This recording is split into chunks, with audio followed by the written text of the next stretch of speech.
ગુજરાતના પંચમહાલ જિલ્લામાં સ્થિત પાવાગઢમાં આવેલું મહાકાળી માતાનું મંદિર શ્રદ્ધાળુઓ માટે એક મહત્વપૂર્ણ સ્થાન છે.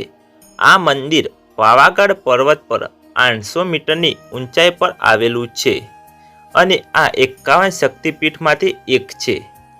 આ મંદિરનું રહસ્ય, ઇતિહાસ અને દિવ્યતા લાખો ભક્તોને પોતાની તરફ આકર્ષિત કરે છે. આજના આ વિડીયોમાં આપણે આ મંદિરનું સંપૂર્ણ રહસ્ય, ઇતિહાસ અને તેના સાથે જોડાયેલી કેટલીક રહસ્યમય વાતો વિશે જાણીશું. ઘણા વર્ષો પહેલાં પાવાગઢમાં રાજા વિક્રમાદિત્યનું શાસન હતું. તે એક પરાક્રમી, ન્યાયપ્રિય અને મા મહાકાળીના અનન્ય ભક્ત હતા. તેમનું સામ્રાજ્ય ઘણું સમૃદ્ધ હતું અને પ્રજા તેમને દેવતા સમાન માનતી હતી. પરંતુ એક એવી ઘટના ઘટી જેને આખા રાજ્યને હલાવીને રાખી દીધું. રાજા વિક્રમાદિત્યના શાસનકાળમાં એક ભયાનક રાક્ષસ કાલાસુર પાવાગઢ અને તેની આસપાસના ગામોમાં આતંક મચાવે છે. તે દરેક પૂનમની રાતના દિવસે નિર્દોષ લોકો પર હુમલો કરી તેમને મારી નાખે છે. આ રાક્ષસ એટલો શક્તિશાળી હતો કે તેને પરાસ્ત કરવો અસંભવ હતો. લોકોમાં ડરનો માહોલ છવાઈ જાય છે અને પ્રજા રાજાને પ્રાર્થના કરે છે કે અમને બચાવી લો. રાજા વિક્રમાદિત્ય રાક્ષસનો સંહાર કરવા તેની સાથે યુદ્ધ કરે છે, પરંતુ કાલાસુર સામે તેમના શસ્ત્રો નાકામયાબ થઈ જાય છે અને રાજાની હાર થાય છે. રાજા પરાસ્ત થઈને પાવાગઢ પર્વત પર મા મહાકાળીની તપસ્યા કરે છે. અંતે 40 દિવસની તપસ્યા બાદ માતાજી પ્રસન્ન થાય છે. પ્રસન્ન થઈને મા મહાકાળી રાજાને એક દિવ્ય તલવાર પ્રદાન કરે છે અને કહે છે કે આ તલવાર જ કાલાસુરનો વધ કરશે. માતાના દિવ્ય શસ્ત્રને લઈ રાજા રાક્ષસ સામે યુદ્ધ કરવા નીકળી પડે છે. રાજાને યુદ્ધ કરવા આવતો જોઈ રાક્ષસ ખૂબ જ ક્રોધિત થાય છે. બંને વચ્ચે ખૂબ જ ભીષણ યુદ્ધ થાય છે. રાજા રાક્ષસની બધી માયાજાળને નષ્ટ કરી દે છે, પરંતુ રાક્ષસના અંતિમ વારથી રાજા વિક્રમાદિત્ય નીચે પડી જાય છે. તે જ સમયે આકાશમાં દિવ્ય પ્રકાશ રૂપે મા મહાકાળી પ્રગટ થાય છે અને પોતાના ત્રિશૂળ વડે કાલાસુરને ભસ્મ કરી દે છે. આમ આખું રાજ્ય પહેલાં જેવું આતંક મુક્ત થઈ જાય છે. રાજા વિક્રમાદિત્ય માતાના પગમાં પડી આશીર્વાદ લે છે. રાજાનું સાહસ જોઈ મા મહાકાળી રાજાને વરદાન આપે છે કે જ્યાં સુધી પાવાગઢ પર મારી પૂજા થશે ત્યાં સુધી તારું નામ અમર રહેશે. કહેવાય છે કે હાલમાં જે લોકો પૂરી શ્રદ્ધાથી માતાજીના દર્શન કરવા માટે આવે છે તેને માતા અવશ્ય પરચો પૂરે છે. ઘણા લોકોએ આ મંદિરની આસપાસ ઘણી વખત દિવ્ય શક્તિ હોવાનો દાવો કર્યો છે. મા મહાકાળીની ઉત્પત્તિ. પૌરાણિક કથાઓ અનુસાર જ્યારે ભગવાન શિવ પોતાની પત્નીનું મૃત શરીર લઈ તાંડવ કરતા હતા ત્યારે પૃથ્વીનું સંતુલન બનાવી રાખવા ભગવાન વિષ્ણુ પોતાના સુદર્શન ચક્ર વડે મૃત શરીરને 51 ભાગોમાં વિભાજિત કરી દે છે અને આ જગ્યાએ માતાનો ડાબો પગ પડ્યો હતો. તેથી તેનું નામ પાવાગઢ પાડવામાં આવ્યું હતું અને આ પછી આ જગ્યાએ શક્તિપીઠનું નિર્માણ કરવામાં આવ્યું અને આ જગ્યા પર મા મહાકાળીની સ્થાપના થઈ. પાવાગઢ મંદિરની વિશેષતા છે કે અહીં આવેલી મા મહાકાળીની મૂર્તિ બીજા મંદિરોથી અલગ છે. મા મહાકાળીની મૂર્તિ લાલ રંગની છે અને તેમની જીભ બહાર નીકળેલી છે, જે માતાજીના ક્રોધને દર્શાવે છે. લોકોની માન્યતા અનુસાર આ મૂર્તિ જાતે પ્રગટ થયેલી છે, એટલે કે સ્વયંભૂ મૂર્તિ છે.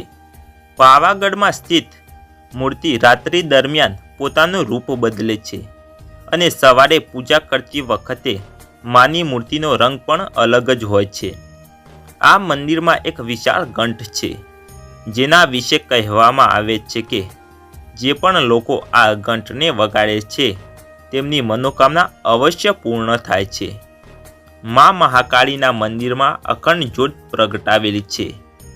આ જ્યોત હજારો વર્ષો પહેલાં સળગાવેલી હોવાનું માનવામાં આવે છે. પાવાગઢ મંદિરનો સંબંધ ચૌહાણ રાજવંશ સાથે જોડાયેલો છે. 15મી સદીમાં ગુજરાતના સુલતાન મુહમ્મદ બેગડાએ આ મંદિર પર હુમલો કર્યો હતો. એવું કહેવામાં આવે છે કે યુદ્ધ દરમિયાન માતાજીએ રાજા અને સૈનિકોને દિવ્ય શક્તિ પ્રદાન કરી હતી. આ મંદિર શ્રદ્ધાળુઓ માટે આશાનું પ્રતીક છે. હાલમાં પણ લાખો લોકો આ મંદિરના દર્શન માટે આવે છે અને બધાની મનોકામના પૂર્ણ થાય છે. આ મંદિર શોધકર્તાઓ માટે ખૂબ જ ચર્ચાનો વિષય બની ગયું છે. પાવાગઢ પહેલાં સમૃદ્ધ અને શક્તિશાળી રાજ્ય હતું, પરંતુ આ રાજ્યના રાજા પતઈએ પોતાને માતાજી કરતાં શક્તિશાળી માનતા માતાજી ખૂબ જ ગુસ્સે થાય છે અને આ રાજ્યને શ્રાપ આપે છે કે આ રાજ્ય નષ્ટ થઈ જશે. પછી આ સમૃદ્ધ રાજ્ય પર મુગલો આક્રમણ કરે છે અને આખા રાજ્યને નષ્ટ કરી દે છે. હાલમાં મંદિરની આસપાસ આવેલી ખંડેર જગ્યાઓ આ વાતનું સબૂત છે. પાવાગઢમાં રહેતા સ્થાનીય લોકો જણાવે છે કે અહીં એક રહસ્યમય ગુફા આવેલી છે જે પાતાળ લોકમાં જાય છે. કહેવામાં આવે છે કે આ ગુફામાં જે પણ લોકો જાય છે તે ક્યારેય પરત આવતા નથી.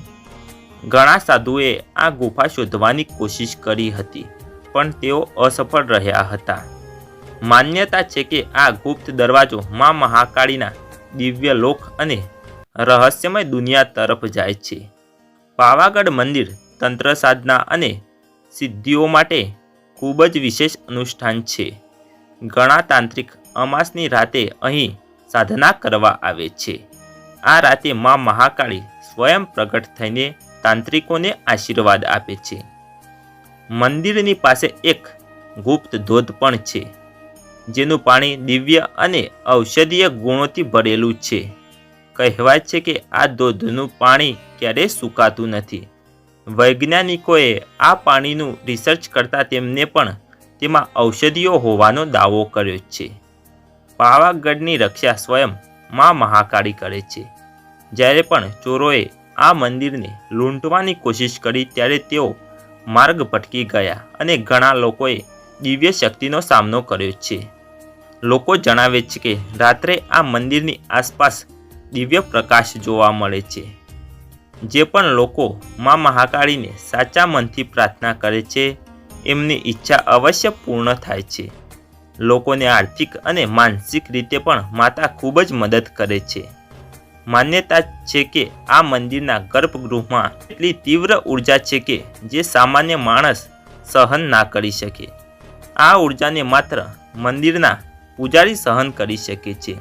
પાવાગઢ મહાકાળી માતાના મંદિર પાસે કેટલાક શિલાલેખ અને પથ્થરો પર રહસ્યમય લિપિમાં કંઈક લખેલું છે. ઘણા ઇતિહાસકારો અને વિદ્વાનોએ આ શિલાલેખની ભાષા સમજવાની કોશિશ કરી, ત્યારે તેઓ અસફળ રહ્યા છે.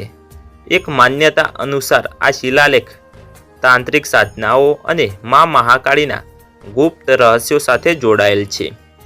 દરેક વર્ષે નવરાત્રિમાં મા મહાકાળીની ભવ્ય રથયાત્રા કાઢવામાં આવે છે, પણ ક્યારેય રથના પૈડા કીચડમાં ફસાતા નથી. રથ ખેંચતા લોકોનું કહેવું છે કે આ રથ પર સ્વયં મા મહાકાળી બિરાજમાન હોય છે. પાવાગઢના સ્થાનીય લોકોનું કહેવું છે કે મંદિર અને તેની આસપાસના વિસ્તારોમાં ગુપ્ત ખજાનો છુપાયેલો છે. ઘણા વર્ષો પહેલાં રાજા અને તાંત્રિક સાધના દરમિયાન આ જગ્યાએ ખજાનો છુપાવતા હતા. કેટલાક લોકોએ આ ખજાનો શોધવાનો પ્રયત્ન કર્યો, ત્યારે રહસ્યમય ઘટનાઓના લીધે તેઓ સફળ થયા નહીં. પાવાગઢમાં સ્થિત મા મહાકાળીની મૂર્તિ વિશે કહેવામાં આવે છે કે આ મૂર્તિ સ્વરૂપ બદલે છે. સવારમાં માની મૂર્તિ કોમળ અને બપોર અને સાંજના સમયે માતાનું ઉગ્ર રૂપ જોવા મળે છે. હાલમાં લાખો ભક્તો માતાજીના દર્શન માટે આવે છે અને લાખો લોકોની મનોકામના પૂર્ણ થાય છે. જો મિત્રો વિડીયો ગમ્યો હોય તો લાઈક અને શેર જરૂર કરજો. સાથે સાથે આવા અવનવા વિડીયો જોવા ચેનલ સબસ્ક્રાઈબ જરૂર કરી લેજો. જય માતાજી.